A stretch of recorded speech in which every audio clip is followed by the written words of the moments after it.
Dear students, आज हम discuss करने जा रहे हैं कोहेरेंस लेंथ। कोहेरेंस लेंथ क्या होता है, इसका सुपर कंडक्टिविटी के साथ में क्या रिलेशन है, इसका पेनिट्रेशन डेप्थ के साथ में क्या रिलेशन है, ये सब कुछ हम यहाँ पे डिस्कस करेंगे।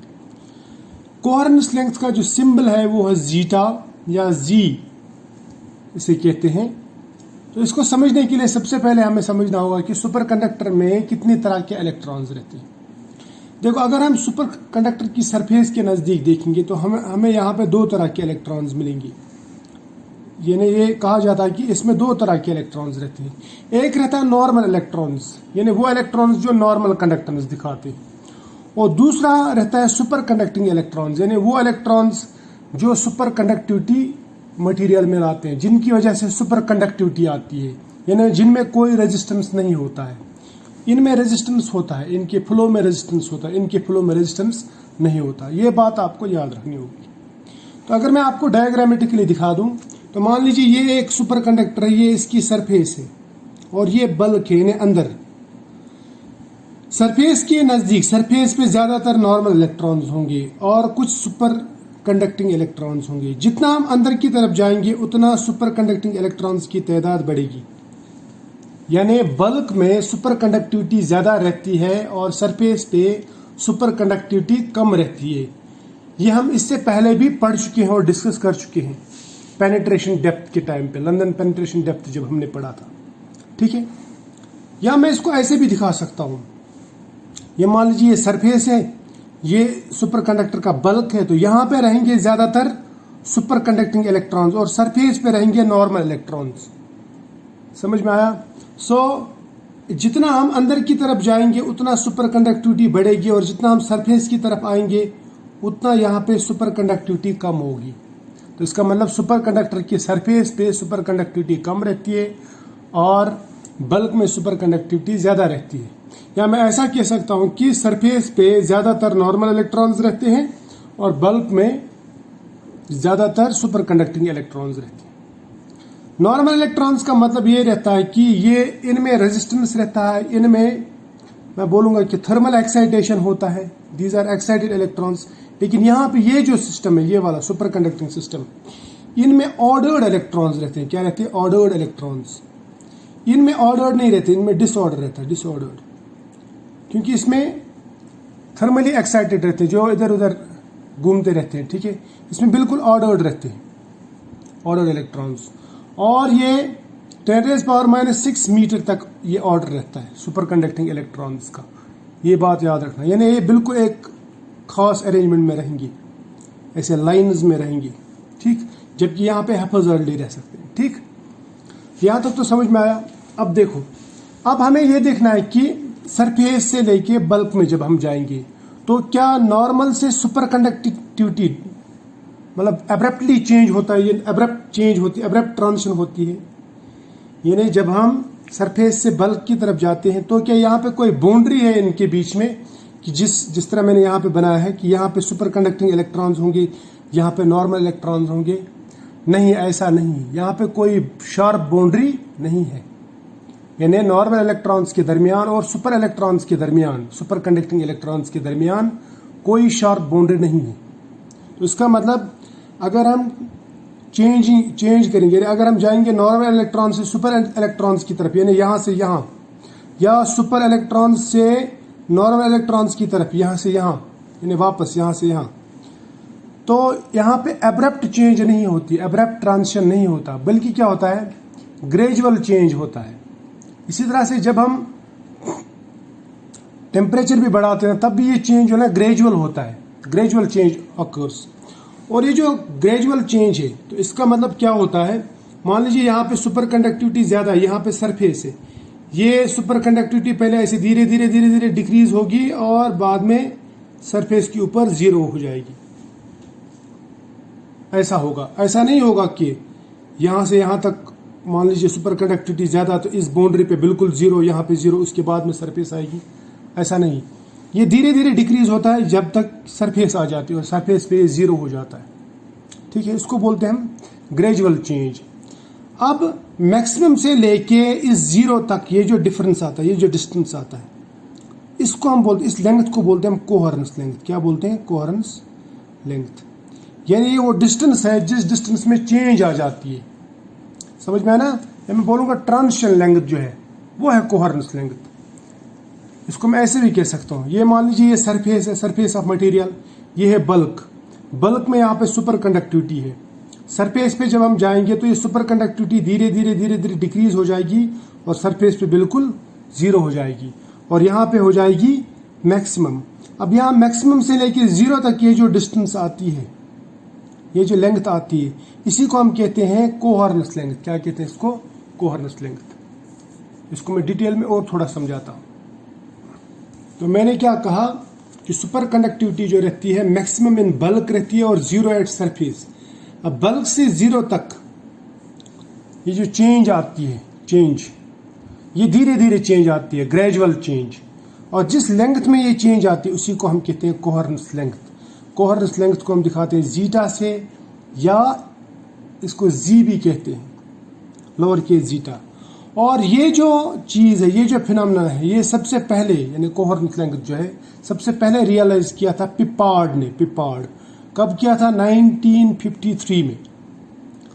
अब मैं इसको अगर डिफाइन करने जाऊं तो मैं ये कह सकता हूं द मैक्सिमम डिस्टेंस और length to which Cooper pair electrons are correlated to produce super conductivity. या मैं ये कह सकता हूं कि ये वो डिस्टेंस है जहां तक कूपर पेयर आपस में कोरिलेट होते हैं ताकि सुपर कंडक्टिविटी बनी रहे। या मैं सिंपली ये कह सकता हूं it is length of super conductor, sorry length of Cooper pair. Cooper pair का साइज या उसकी लेंथ, ठीक है। या मैं ये कहूंगा कि ये वो डिस्टेंस है जिस डिस्टेंस में ऑर्डर मौजूद रहता है, इलेक्ट्रॉन्स का ऑर्डर। इन्हें वो डिस्टेंस है जहां पे इलेक्ट्रॉन्स जिस डिस्टेंस में ऑर्डर्ड रहते हैं, डिग्री ऑफ ऑर्डरनेस जहां पे रहता है, जिस डिस्टेंस में इलेक्ट्रॉन्स ऑर्डर्ड रहते हैं, यानी कितनी दूर तक ये ऑर्डर्ड है, उस लेंथ को मैं कह सकता हूं कि ये है कोहेरेंस लेंथ। ठीक है। अब कूपर पेयर का अगर हम देखेंगे, कूपर पेयर के दरमियान ऐसा नहीं है कि कूपर पेयर यहाँ पे इलेक्ट्रॉन है, यहाँ पे फोनॉन है और यहाँ पे इलेक्ट्रॉन, इतना ही नहीं होता है। कूपर पेयर जो ना ये इतना नजदीक नहीं रहते, ये दूर रहते हैं। और एक कूपर पेयर के अंदर, यानी मैं बोलूंगा एक इलेक्ट्रॉन से लेके दूसरे इलेक्ट्रॉन, यानी जो आपस में कोरिलेटेड इलेक्ट्रॉन्स हैं, उनके दरमियान थाउजेंड्स ऑफ एटम्स आते हैं, थाउजेंड्स ऑफ एटम्स। तो इसका मतलब ये जो है ना, ये कोहेरेंस लेंथ इतनी लेंथ नहीं है, बल्कि मैं बोलूंगा कि यहाँ पे एक इलेक्ट्रॉन है, यहाँ पे फोनॉन है और बीच में बहुत सारे एटम्स हैं, यहाँ पे एटम्स हैं और यहाँ पे और एक इलेक्ट्रॉन है। तो ये जो पूरी डिस्टेंस है, जो पूरी लेंथ है, जो पूरा साइज है, इसको मैं बोल सकता हूँ कि ये है कोहेरेंस लेंथ। ठीक है।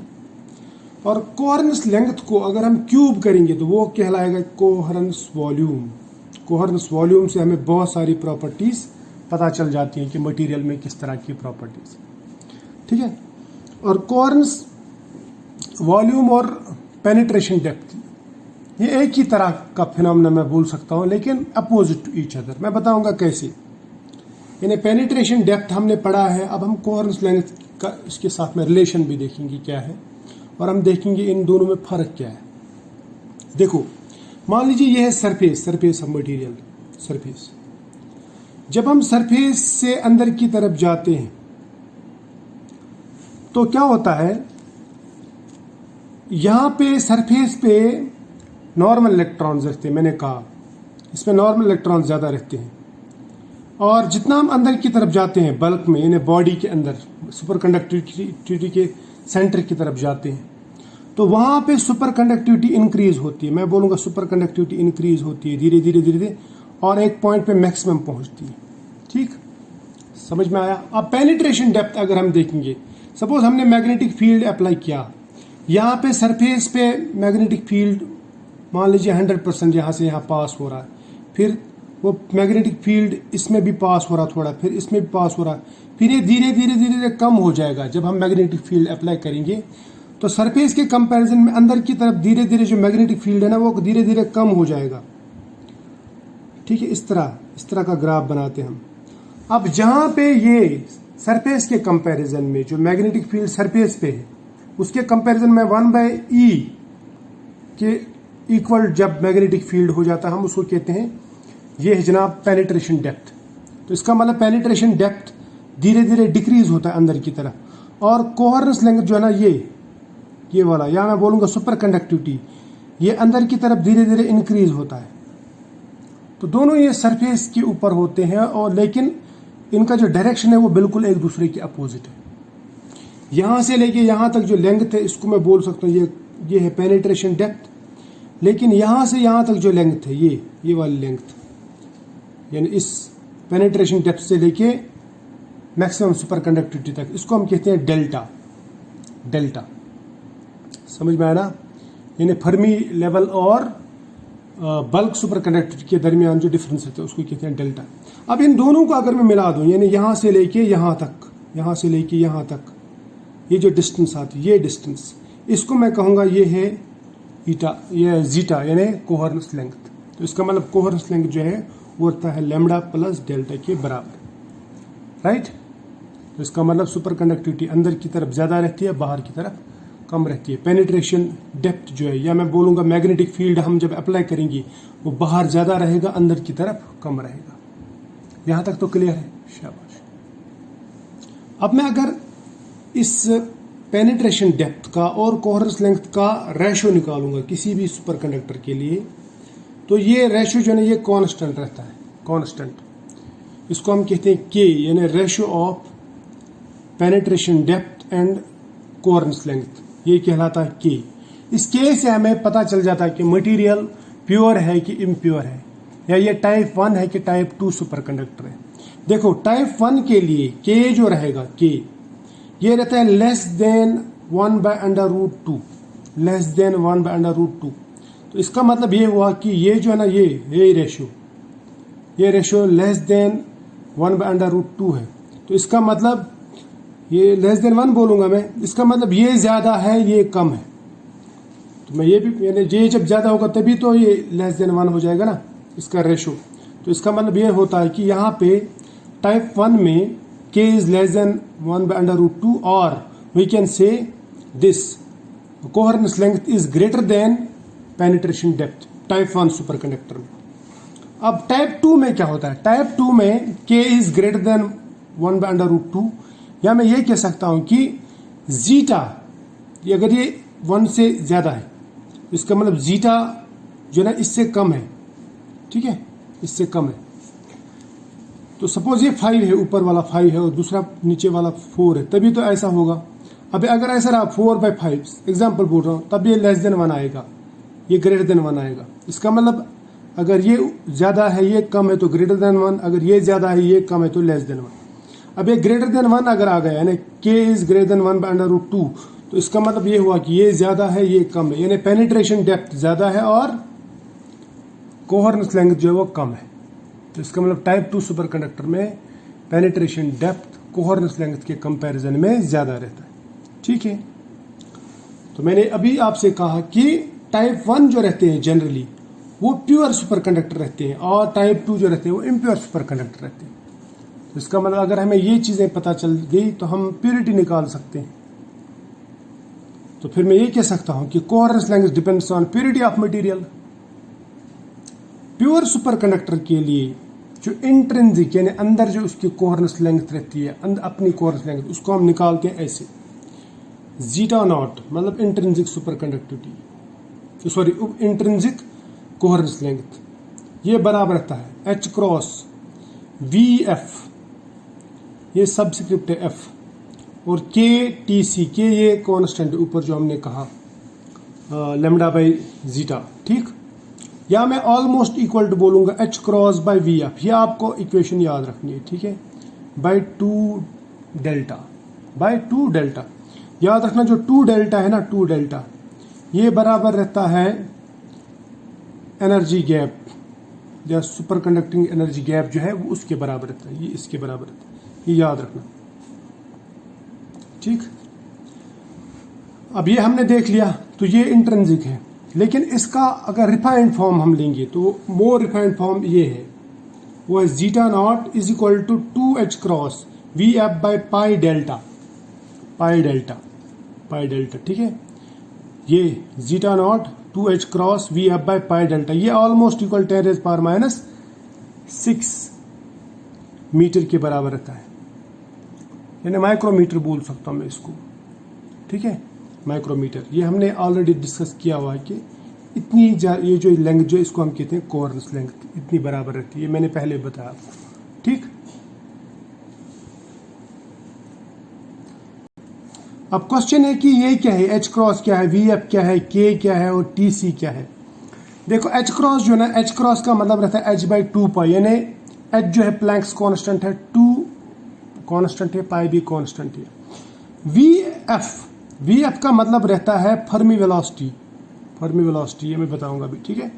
और डेल्टा जो है, ये डेल्टा, इसका मतलब ये रहता है कि सुपर कंडक्टिंग इलेक्ट्रॉन्स और नॉर्मल इलेक्ट्रॉन्स के दरमियान जो डिस्टेंस रहती है, ये बैंड गैप ईजी, इसके बीच में जो फर्मी लेवल रहते हैं ना, फर्मी लेवल, ये फर्मी लेवल से लेके सुपर कंडक्टिंग लेवल तक जो डिस्टेंस है उसको हम कहते हैं डेल्टा, ठीक है, डेल्टा कहते हैं।